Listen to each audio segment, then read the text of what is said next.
মুমতাজ জাহান, কোথায় তুমি? বেরিয়ে এসো।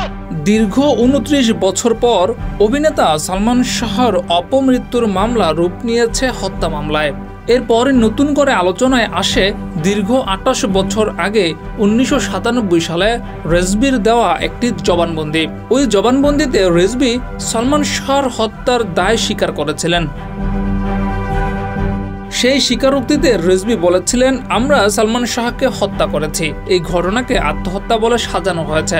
এই হত্যাকাণ্ডে সামিরা ও তার পরিবার সহ অনেকে জড়িত। হত্যাযজ্ঞে আমিও ছিলাম।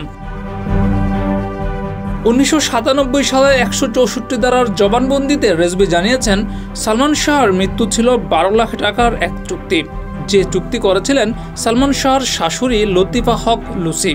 এই হত্যা চুক্তিতে আরও ছিলেন বাংলা সিনেমার খলনায়ক ডন, ডেভিড, ফারুক ও জাবেদ। হত্যার লোমহর্ষক বর্ণনা দিয়ে রেজভি বলেছিলেন, রাত ২:৩০টায় সালমান শাহর বাড়িতে যান ডন, ডেভিড, ফারুক এবং আজিজ ভাই।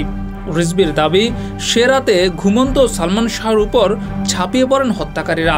নারকীয় হত্যাযজ্ঞে উপস্থিত ছিলেন সামিরা, সামিরার মা লুসি এবং আত্মীয়া রুবি। ঘুমন্ত সালমানকে ক্লোরোফর্ম দিয়ে বেহুশ করেছিলেন সামিরা।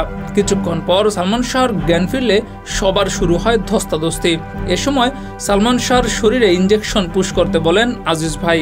সালমানকে হত্যা করে লাশ সিলিং ফ্যানে ঝুলিয়ে দেওয়া হয়েছিল। ডেস্ক রিপোর্ট, যুগের চিন্তা। যার কারণে আমার মা হাসপাতালে মৃত্যুর সাথে লড়ছে।